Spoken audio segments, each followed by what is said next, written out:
Language dispute blocks path out of crisis in Northern Ireland. Dublin, shoved off the radar by arguments over Britain's withdrawal from the European Union and the sexual harassment scandals in the British Parliament. Northern Ireland is quietly falling deep into crisis. With a power-sharing government that has kept the peace in the province for nearly 20 years in paralysis, Northern Ireland is in danger of coming once again under direct rule from London. The problems began 11 months ago with a scandal over public funds, but it is a bitter and emotionally charged argument over the role of language that has emerged as the biggest obstacle to ending the damaging standoff. Parties representing the Irish nationalist and Republican community, which is mainly Catholic, want the government to pass legislation to ensure the rights of Irish speakers, a small minority. Politicians from the Democratic Unionist Party, whose constituency is mainly Protestant and favors union with Britain, where its lawmakers provide crucial votes for the government of Prime Minister Theresa May, have rejected that demand. The dispute has become a threat to the political arrangement that emerged from the 1998 Good Friday Agreement. Each side has accused the other of using the Irish language issue to attack its culture. "Our language is the soul of a people," said Martin O'Mullawar, a lawmaker from Sinn Féin, the main Irish Republican Party. "If you disrespect a language, you disrespect a people." The Northern Ireland government requires the largest parties in the province's assembly, which have always represented the two main religious groups, to work together in a power-sharing arrangement. "If you don't treat your opponents equally, then this experiment, I suppose we could call it, is doomed to collapse," Mr. O'Mullawar said. And that's what happened here. But many unionists see their side as the aggrieved party.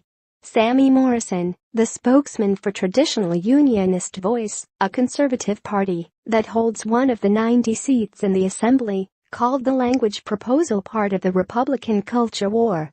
"They want to get rid of things associated with Britishness and aggressively promote Irishness," said Mr. Morrison. He said a language act could lead to a quota system that favored Irish speakers, mainly Catholics, for public sector jobs. For its part, the Democratic Unionist Party has said that an Irish Language Act would grant the language an undeserved special status. "We cannot and will not be party to an agreement that elevates the Irish language, not only above all others, but above health, education and other vital public services," it said in a statement. Many Protestants view the Irish language with suspicion because it has been used for political purposes, Mr. Morrison said. He cited an oft-quoted saying, often attributed to Republicans, that every word spoken in Irish was another bullet in the freedom struggle. But the language does not belong to any one group, say members of Conrad na Gaelge, also known as the Gaelic League, which advocates for Irish speakers. They say that Irish classes are taught in unionist areas of Belfast and point to the 19th century founder of their group, David Hyde, the son of a Protestant minister.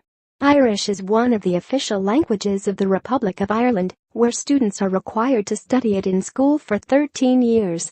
The government supports Irish language TV and radio broadcasts, as well as designated Irish-speaking rural areas called Gaeltacht. That support is not translated into widespread fluency, however. Last year, only 30% of people in the Republic said they were confident in their ability to speak the language, according to statistics provided by Conrad na Gaelge. That figure was only 8% in Northern Ireland. If you ask most Irish people, they'll say, "I love the language. It's really important. It's crucial to our identity," said Fintan O'Toole, a columnist. But do you speak it? No.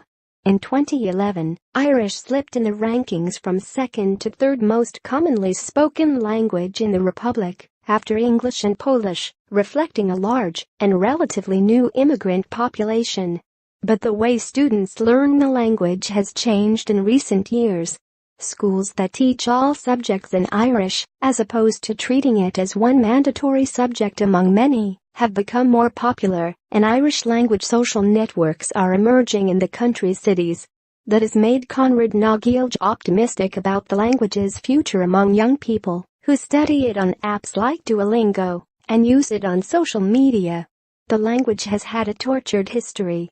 Ireland spent centuries as part of the British Empire, which exerted a strong Anglicising influence and discouraged the use of Irish in the school system and the courts. Irish was dealt a heavy blow by the Great Famine in the 1840s, which,